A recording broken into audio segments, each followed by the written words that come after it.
continuar el estudio de nuestra materia, les he preparado una serie de videos, los cuales les estará llegando a sus correos electrónicos el link y que podrán consultar en cualquier momento. Estos videos tienen por objeto ampliar los conceptos relacionados con nuestra materia. Como les había prometido y ustedes lo habían visto en las diapositivas, empezaremos el estudio de unos conceptos que nos van a complementar el conocimiento sobre la constitución política. Para poder entender la constitución política es necesario tener una base conceptual de teoría política y hoy vamos a empezar el estudio de estos términos. Vamos a empezar con el concepto de Estado. El concepto de Estado pues, es un concepto muy antiguo. Ya desde Aristóteles se hablaba de distintas formas de Estado cuando él propone la existencia de las democracias, las monarquías, las aristocracias. Pero el concepto de Estado después vemos en la historia fue identificado con el concepto de poder. Como decía Luis XVI, l'état c'est moi, el Estado soy yo. Él se refería a que el Estado era el poder que él tenía sobre el pueblo, el poder de gobernar, legislar, incluso juzgar. Todos los poderes están concentrados en él. Actualmente y con base pues, en todos estos eventos históricos ya tenemos una definición de Estado en el mundo aceptado. Entendemos por Estado una organización política compuesta por un pueblo en un territorio y una soberanía, es decir, cuando un pueblo ejerce su poder de autodeterminación, de soberanía sobre un determinado territorio, podemos decir que estamos frente a un Estado. También podemos entender como Estado a ese ser supremo, a ese sujeto que está allí para gobernarnos, para controlarnos, para ejercer la fuerza en contra de los ciudadanos, incluso. No obstante, esa definición moderna de Estado se refiere a un ser virtual que no lo podemos ver físicamente, pero que se manifiesta a través de sus instituciones políticas, y esas instituciones son las que desarrollan las funciones de ese Estado. Y ese Estado, que va a actuar a través de sus instituciones, tiene poder incluso para usar la fuerza en contra de los ciudadanos, pero eso sí, desde el punto de vista constitucional, ese Estado va a tener unos límites, va a tener unas funciones y los ciudadanos vamos a tener unas garantías frente a ese poder. Entonces miren cómo el Estado ya cobra una dimensión mucho más amplia de lo que se entendía en la antigüedad. Entonces, para resumir, el Estado, pueblo en un territorio, organización política. Podemos ver al Estado cuando vemos un pueblo en un territorio y también podemos ver al Estado como un ente que está allí para gobernar, para administrar los recursos, para garantizar el orden de ese pueblo. Estamos hablando del mismo concepto, las mismas monedas, desde dos caras, pero estamos hablando del mismo concepto. Vemos en la diapositiva, el Estado es una entidad política que se forma cuando en una porción de la superficie terrestre hay un conjunto de personas que se organiza jurídicamente bajo el mando de un conjunto de organizaciones que busca mantener el orden en la convivencia en sociedad. Ahora, no debemos confundir el concepto de Estado con gobierno. El gobierno es una pequeña parte del Estado, ¿sí? Generalmente encargada de llevar a cabo las funciones de ese Estado, pero las relacionadas con la administración de los recursos y con las políticas que están encaminadas a lograr bienestar de la comunidad. El gobierno también puede ser considerado como el conjunto de gobernantes que temporalmente ejercen cargos durante un periodo limitado dentro de un Estado. Bien, queda visto nuestro concepto de Estado. Vamos a continuar con un concepto relacionado, se llama república. Es un concepto también bastante antiguo, podemos remontarnos a la antigua Roma. La república representativa, el concepto de república que actualmente conocemos, es muy diferente a la república de la época de Roma, pero tiene sus orígenes en ese momento histórico. Actualmente entendemos a la república como una forma de organizarse un Estado en donde los ciudadanos van a gobernar a través de elecciones populares de sus propios gobernantes. Es decir, cuando el poder se elige en un país y ese poder elegido por ese pueblo en su mayoría gobierna a favor de ese pueblo, entonces estamos frente a una república. Característica esencial de una república es que existen elecciones populares dentro de ese país. Pero miremos un poco aquí la diapositiva. La república representativa puede comprender un número más grande de ciudadanos y una mayor extensión de territorio. ¿Qué se refiere a esto? Que en un país republicano la característica primordial es que el pueblo en general tiene la capacidad de participar en la elección de sus representantes y en la toma de decisiones de sus gobiernos. Por lo tanto, existen eventos electorales para la elección de representantes, pero también existen eventos electorales para toma de decisiones como mecanismos de participación. En el inglés americano, la definición de república también puede referirse específicamente a un gobierno en el que las personas elegidas representan a una gran porción de ciudadanía, y una república que ejerce el poder de acuerdo con el Estado de Derecho, con una constitución que incluye la separación de poderes, con un jefe en la rama ejecutiva electo por los ciudadanos y respeto por los derechos individuales. A esto es lo que llamaríamos una república constitucional o una democracia representativa.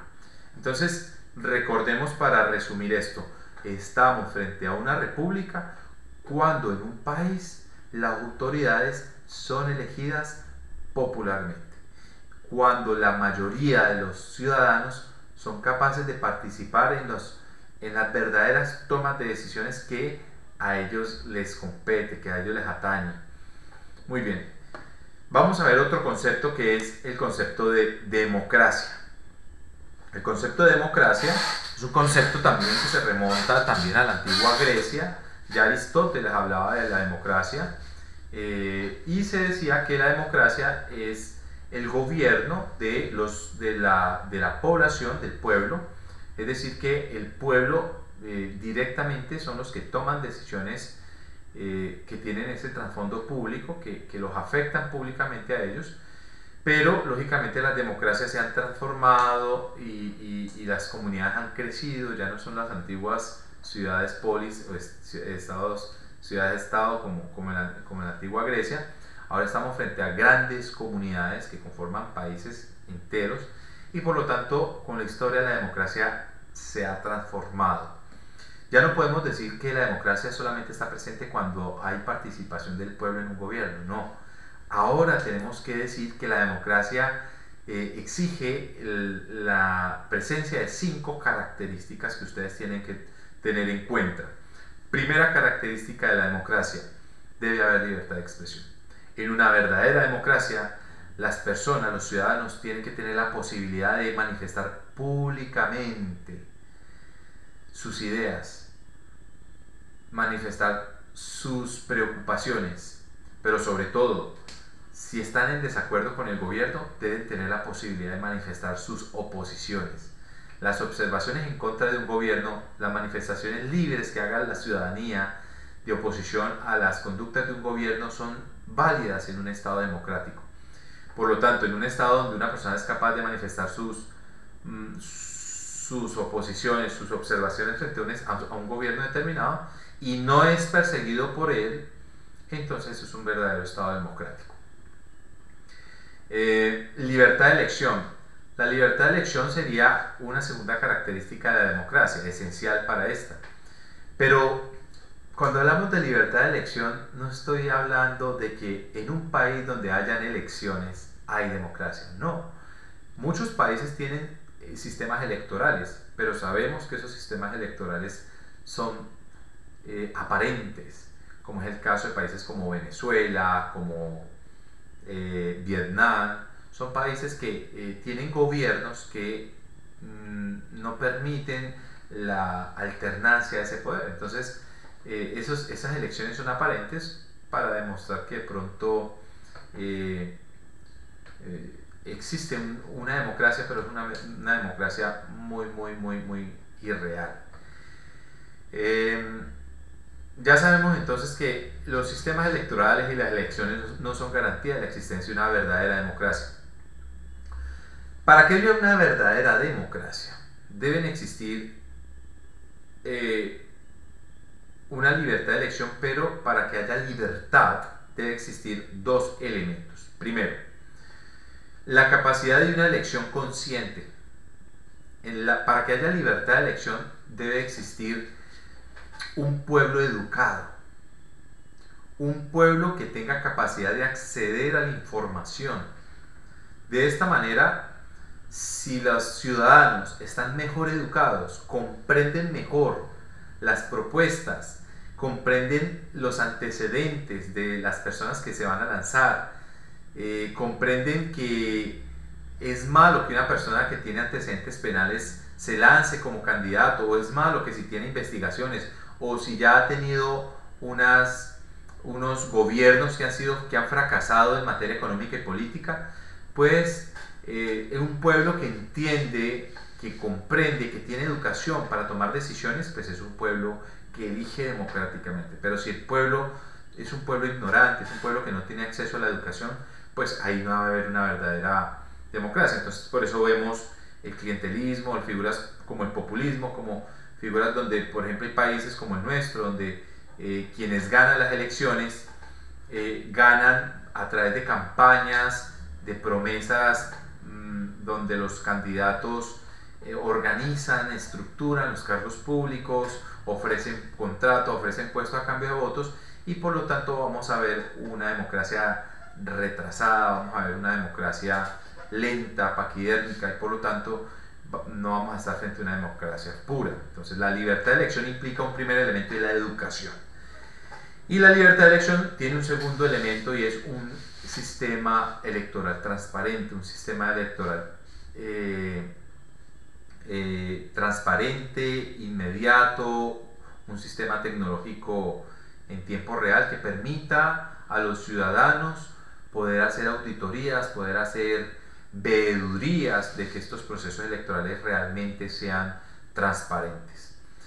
Tercera característica de la democracia: pluralidad de partidos. En una verdadera democracia no puede existir gobierno y oficialismo, gobierno y oposición, gobierno de oficialismo, o gobierno o partido de gobierno y oposición. No, en un verdadero Estado democrático deben existir muchos partidos y movimientos políticos, y todas estas comunidades representadas en estos partidos deben tener la posibilidad de participar dentro de esos gobiernos. El ideal de un gobierno democrático es que cuando una persona gana las elecciones en un gobierno, tiene en cuenta a los otros partidos dentro de sus gabinetes, que les permitan la participación en la construcción de las políticas que a todas las comunidades le interesan. Entonces es malo ver cómo gana un partido y el partido excluye a los demás partidos dentro de la construcción del Estado. Lo interesante sería ver un partido que gane las elecciones y que tenga en cuenta a todos los representantes de esos demás partidos para componer un gabinete de gobierno que permita inclusión de las ideas de los diferentes sectores o diferentes comunidades de la sociedad. Entonces, la pluralidad de partidos implica que no hayan solamente dos partidos, oposición y gobierno, no, que hayan diferentes partidos que participen no solamente en el gobierno, sino también en la creación normativa de nuestro Estado, que hayan partidos que representen a comunidades indígenas, comunidades empresariales, partidos que representen al sector educación, sector académico, sector comunidades LGTB, y en general que existan partidos de todos los colores. Eso sería una verdadera garantía de una democracia. Otra característica importantísima, esencial para la vida de una verdadera democracia, es la alternancia del poder.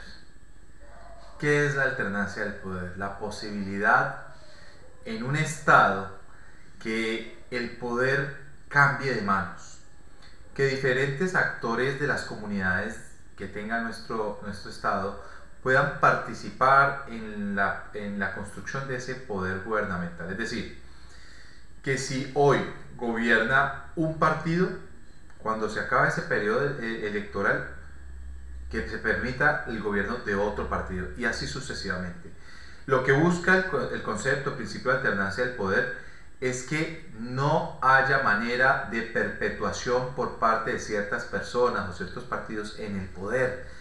Queremos que nadie se quede aferrado al poder, porque el poder corrompe y el poder absoluto corrompe absolutamente. Entonces, este principio del que ya muchos autores y escritores han hablado y filósofos que encargados del estudio de los asuntos políticos y de Estado, han dicho que es importante que en un gobierno, o por lo menos que en un Estado sano, democrático, el poder no se quede en manos del mismo sujeto, porque pasaría lo que ocurría en la época de las monarquías.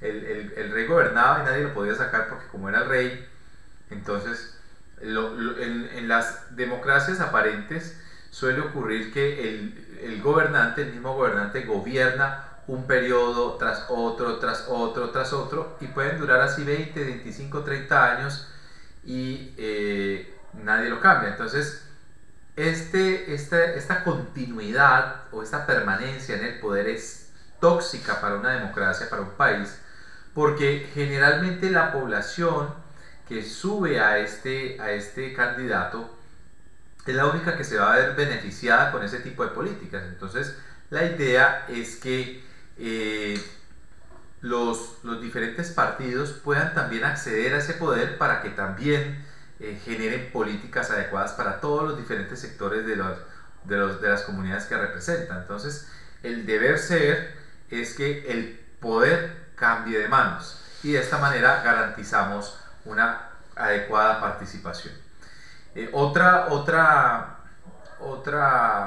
dificultad que representa la continuidad o permanencia de una persona o un partido en un poder o en un cargo es que no va a haber forma de hacerle control, no va a haber forma de, entre más tiempo lleve en el cargo, va a encontrar manera de controlar esos otros poderes y la historia nos ha mostrado esto. Entonces, lo ideal es que en una democracia sana, los ciudadanos educados, los ciudadanos conscientes, tienden a elegir a personas diferentes que representen diferentes ideas para así refrescar ese gobierno, refrescar ideas y traer políticas o decisiones diferentes que permitan avanzar un poco más en la construcción del Estado. La alternancia de poder es importante. Cabe preguntarnos en Colombia, ¿quién ha sido el que ha puesto los gobiernos o quien ha promovido los candidatos de los últimos 25 años? Vale la pena preguntarse qué ha pasado en nuestro país. ¿Siguen proponiéndose las mismas políticas o se ha permitido a la oposición o a los otros partidos diferentes a los de gobierno gobernar? Es decir, es importante preguntarse esto y saber si realmente estamos cumpliendo con un principio democrático. Finalmente, el último principio que caracteriza una verdadera democracia es el respeto a la dignidad humana. ¿Qué es la dignidad humana? No es otra cosa que un conjunto de garantías que tenemos los seres vivos, los seres humanos, por el solo hecho de nacer humanos. Ese conjunto de garantías implica el derecho a la vida, a la educación, a la salud, a un techo. Entonces, cuando a mí se me respeta la vida, se me otorga una vivienda, me dan salud, me dan educación, me dan alimentación, consideramos que me están dando como ser humano un trato digno. Pero si me faltan estas cosas, si yo no tengo educación, donde no hay educación no hay dignidad, donde no hay vivienda no hay dignidad. Entonces, digamos que los seres humanos tenemos un conjunto de garantías mínimas. Y, lógicamente, en un país democrático, como el pueblo es quien gobierna para favorecer al pueblo mismo, debemos tener claro que en un país democrático esas políticas deben traducirse en ese respeto a esa dignidad humana, es decir, en esas garantías que debe brindársele a todas las personas sin importar a qué partido pertenecen, a qué estrato social pertenecen. Todos deberían poder acceder a estos bienes que deberían ser públicos. todas las personas deberían tener al menos un techo, todas las personas deberían tener la forma de educarse, de tener alimentación, y el Estado debería trabajar para favorecer este tipo de bienes. Por lo tanto, el respeto a la dignidad humana constituye la última característica que, en mi parecer, hace parte esencial de la democracia. Bien, en contraposición a la democracia vemos el concepto de dictadura, y vemos aquí la imagen de distintos gobernantes que han sido considerados en la historia como dictadores reconocidos en el mundo: Benito Mussolini, Augusto Pinochet, Jorge Rafael Videla, Joseph Stalin, Antonio de Oliveira Salazar, Rafael Leónidas Trujillo, Mao Zedong, entre otros que ya hemos visto. Características de la dictadura en contraposición a las democracias. Bueno, es fácil, si podemos ver las características que nos permitan identificar a la democracia, también podemos ver las características que identifican a una dictadura. Primero, el uso excesivo de la fuerza ilegítima para someter a los gobernados. Cuando quien gobierna usa a las fuerzas del Estado para someterlos, pero en este uso de la fuerza lo usan de manera ilegítima, violando derechos fundamentales de los gobernados. Entonces, ese uso excesivo de la fuerza ilegítima para someter a los gobernados, pues es una característica que permite ver cómo un pueblo pierde ese contraste de democracia. Nosotros podemos ver casos en nuestro país, casos de uso ilegítimo de la fuerza por parte de los pies de fuerzas que tiene el Estado. Hemos visto cómo incluso en protestas pacíficas en Colombia hemos visto cómo algunos agentes del SMAT usan la fuerza ilegítima y causan daño con el fin de sabotear este derecho tan importante que tenemos los ciudadanos de protestar pacíficamente, de salir como comunidad a exigir el respeto de nuestros derechos, y muchas veces por órdenes, quién sabe de quién.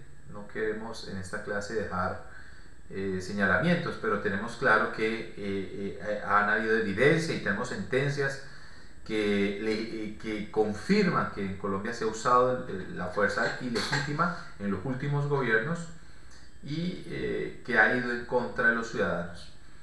Segundo, buscan perpetuación en los cargos, incluso mediante reelecciones aparentes, como por ejemplo los otros gobiernos donde el gobernante propone a otra persona y a otra persona, y entonces se van eligiendo y después él repite,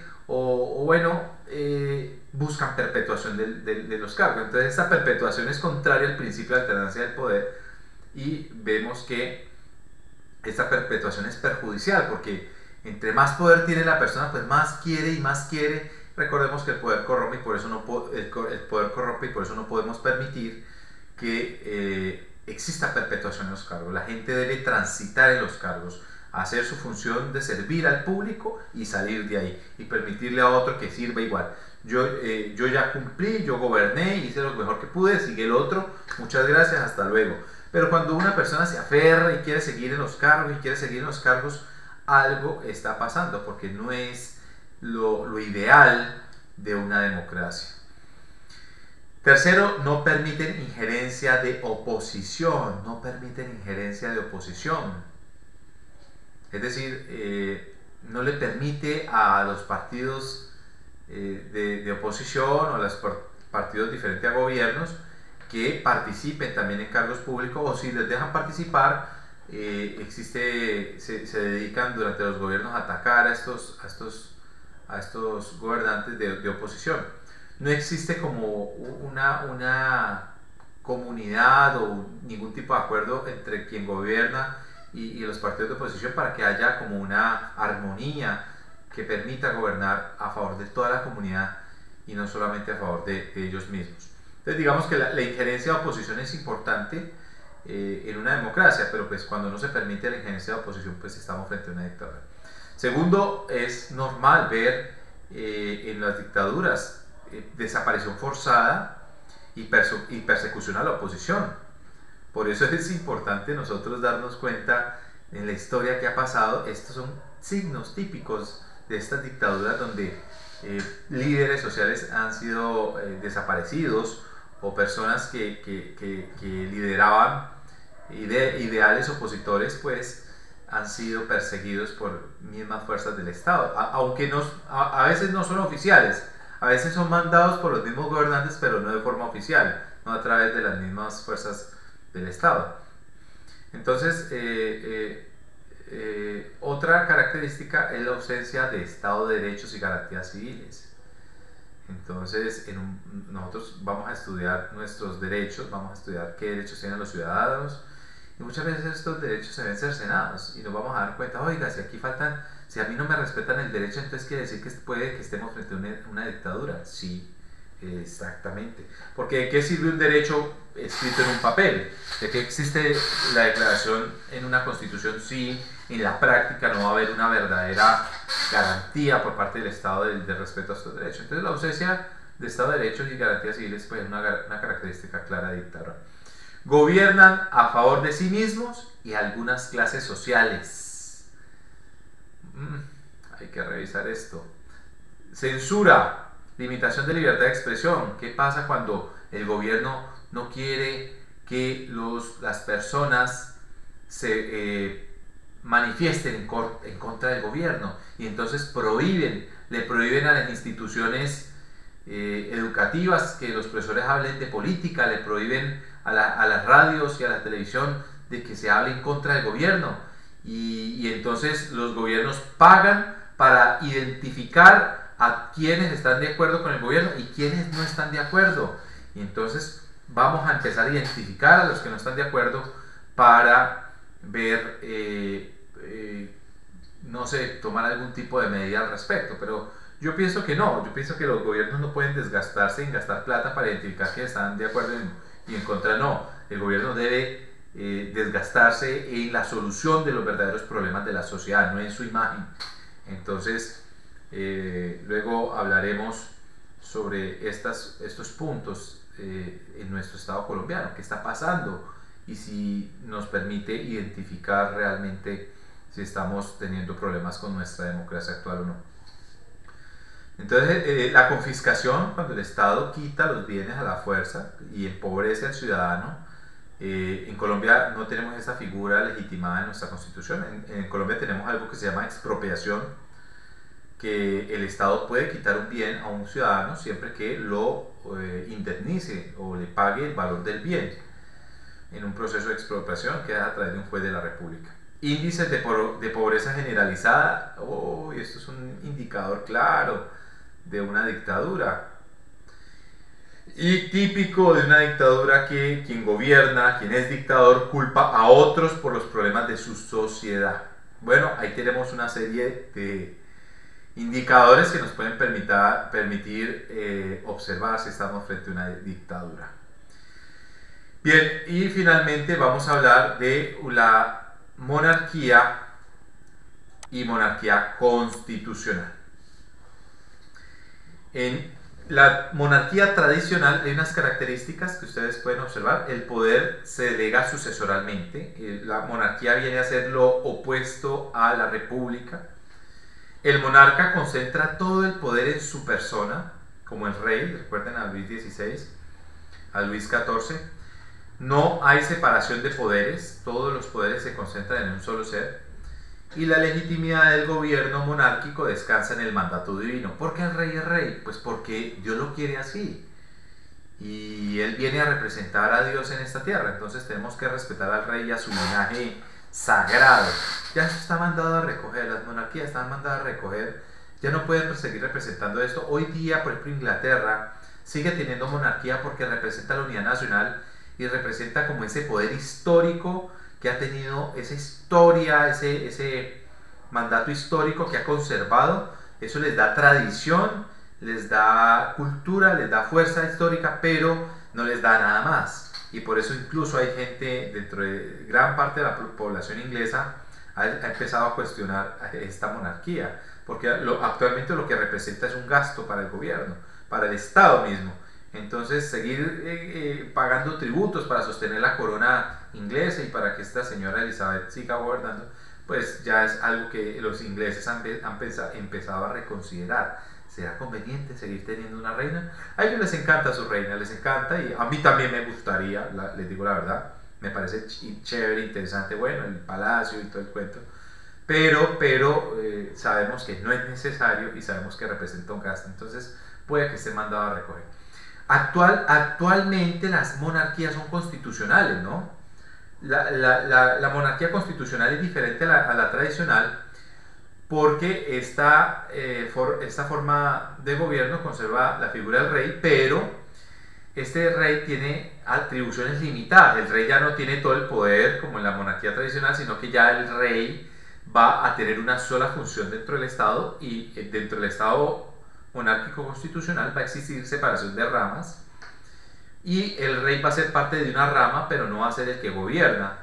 En el caso de Inglaterra, por ejemplo, y de algunos otros países monárquicos constitucionales o parlamentarios, el rey es el jefe de Estado y no más, el jefe de Estado, pero el gobierno lo desarrolla un primer ministro elegido por un parlamento y que a su vez es elegido por el pueblo. Entonces, digamos que la monarquía constitucional es como que el rey va a gobernar y el pueblo también gobierna al lado del rey, y ambos se someten a una constitución. O sea que el rey no está por encima de la ley como sucede en la monarquía absoluta. El rey se somete al poder de la ley, y el pueblo puede juzgar también al rey, dado el caso. Características de la monarquía constitucional: el rey no representa todos los poderes ni tiene a su cargo el gobierno, hay separación de poderes, y la legitimidad del gobierno monárquico descansa en la aceptación del pueblo. Muy bien, y terminamos con este video, lo terminamos con el concepto de demagogia. Tenía yo un profesor que explicaba la demagogia como con una frase: prometer para meter, y después de haber metido, nada de lo prometido. Bien, la demagogia, más que una forma de gobierno, es un método para acceder al poder mediante discursos que apelan a los sentimientos, a las emociones del pueblo, usados para ganar apego popular. ¿Sí? Yo criticaba la encomienda que hacía ciertas políticas que mencioné en clases anteriores sobre encomendar al país a la Sagrada Virgen y a la iglesia y a todas estas cosas. Bueno, yo siempre he dicho que eso apela a los sentimientos y emociones de ciertas personas, pero ya sabemos que el Estado debe estar totalmente separado de cualquier tipo de viso religioso, de cualquier tipo de dogma. El Estado debe ser un Estado objetivo que gobierne en pro de principios objetivos a favor de todas las comunidades, sin importar su creencia, su culto, su religión. De tal manera que este tipo de conductas podrían constituir demagogia. El método para acceder al poder mediante discursos que apelan a los sentimientos y emociones del pueblo para ganar apego popular. Características de la demagogia: discursos verosímiles, es decir, hacen discursos que parecen ser muy ciertos, pero cuando uno los analiza bajo principios, son discursos que no son sanos. Promesas irreales o verosímiles: culpan a oposición de problemas y tienen discursos que dividen. Decir que o están conmigo o están en contra, eso realmente puede ser un discurso demagógico. Entonces, estos son puntos muy interesantes porque nos permiten distinguir en el futuro a esos políticos que están usando discursos para ganar. Bueno, hasta aquí la primera parte de los conceptos de teoría política. Les pido que estén pendientes a los demás videos que estaré enviándoles muy pronto y con los cuales podemos complementar las bases necesarias para la comprensión del y el estudio de la Constitución política. Recuerden estar atentos a sus correos electrónicos, a los cuestionarios, a las evaluaciones y a los demás videos que les estaré enviando. Que estén bien.